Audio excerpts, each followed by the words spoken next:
Dave has given you an overview of Star's simple methods for dealing with fairly standard operations like filing, printing, and electronic mail. These facilities are made simple because of Star's desktop and associated icons. My name is Charles Irby, and I would like now to focus more on the facilities Star provides for dealing with the contents of documents and record processing. On my desktop, I have a document named John's Report open. Like all icons, when they're opened, they occupy a portion of the screen called a window, and each window has a header with a title along the top and a few commands, usually toward the left end of it. Along the right edge of it is a vertical scrolling mechanism, and along the bottom is a horizontal scrolling mechanism. I'll do a little of that right now, just slide the image sideways, and then I'll put it back where it was. The vertical scrolling mechanism allows me to either change pages or slide the image up and down. What I'll do right now is simply flip to the next page. So this is page 2 of my document, and notice there's a heading up at the top of the page, and then a single column of text with a figure in the middle of it, and then more text below it. There's a little P up at the top of this, which lets me go to the previous page, so I'll simply do that and go back to the title page of this document, which is the first page, and then back to the second page again. So now we're back where we were. Well, I can also slide the image up a little bit at a time, as I'm doing right now, and this allows me to see the boundaries between pages. So for example, here's the bottom of page 2, and here's page 2's page number, the boundary between the pages, the heading for page 3, and you'll notice that page 3 starts off in a 2-column format. And there are mechanisms in Star that allow you to change the number of columns on pages. If I want to see all of page 3, then I simply click the little N again, and I now see the 2 columns of page 3. And you notice that there's an equation right here on the page, and we'll come back and deal with that in a moment. Let's just go on through the rest of the document. This is page 4. It's just another 2-column page. And this is page 5. It happens to have a bar chart illustration over in the left column and a short right column. In fact, what I would like to do right now is add some text to this document right here. In Star, when you click the mouse button over a character, then what happens is it highlights that particular character. And you'll see I can do that to any of several characters. If I click a second time on the same place, then it will select the word that contains that character.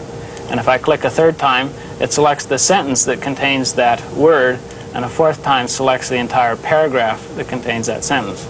Now, paragraph is in fact what I wanted, so I'm simply going to hit the copy key, just as Dave was doing earlier, and I'm going to copy it into this upper document. And I do that by simply hitting copy key and selecting a paragraph in the upper document that I want it to follow, and the new paragraph will appear here.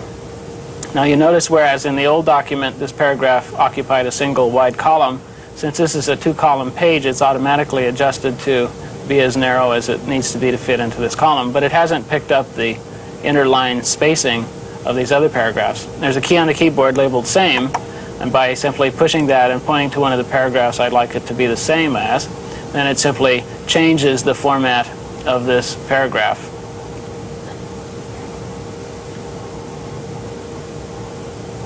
Okay, so now it's double spaced and all, just as the other paragraph was.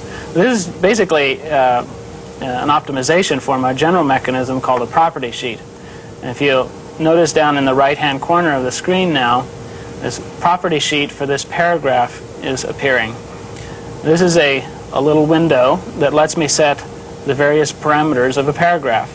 So in fact, I can make it left flush centered or right flushed, or I can make it justified, and this one's currently justified, and that's indicated by a black highlighting.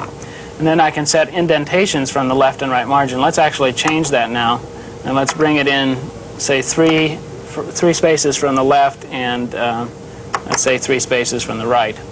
And I can also change the spacing. So let's make it 1.5 line spacing. And then let's also change the character properties. Now, in switching to the character properties, it's actually going to perform the indenting. So now this is indented from where it was. And now down here are the character properties that I can specify for the characters that make up that paragraph. First of all, you'll notice that there are a number of different type styles that I can pick. And for each type style, there's a size that I can pick. So if, for example, I change to this type size, then those are the sizes I can use. If I pick that one, in fact, only 10 and 12 are available. So let's go back to the modern style that it was in and make it be 14 point.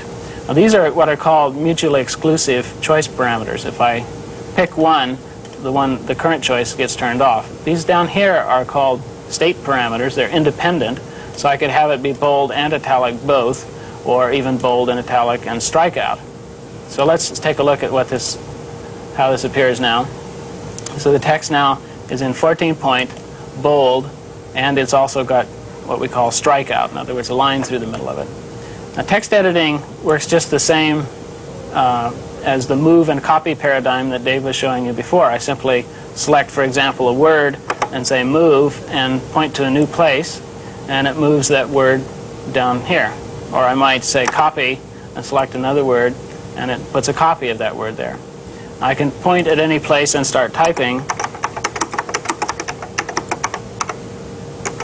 and it simply goes in place, and the paragraph stays justified as I type. This equation already partially exists, and what I'll do is add another term to it. And what I'm going to do that is to use what we call a virtual keyboard, which I'm going to cause to appear down at the bottom of the screen. Now, a virtual keyboard is basically a way of redefining the meaning of each of the keys on the main typing array of the keyboard. And right now it's set to the English mode, and if I change it by pushing another key on the keyboard, then it takes on the meaning of the equation. So those are different symbols that I can put into equations, or some different mathematical symbols that I can use, or some logic symbols that I can use, or Greek characters, or some general purpose office symbols. I can also say set it to French or German or Spanish or Italian, or in general all of the accented characters on the European keyboards. Well, let's go back now and do an equation. So what I'd like to do is simply add a new term to this equation. So let's say subtract another term, which will be a fraction. So I'm going to use this virtual keyboard to pick up a fraction. And in the numerator, I'm going to put a sum, let's say from I equals 1 to n. And within that, let's put a subscripted figure. So again, I'm going to use the special keyboard, and I'm going to use a subscripted character. And the subscripted character I'll make be a Greek lambda.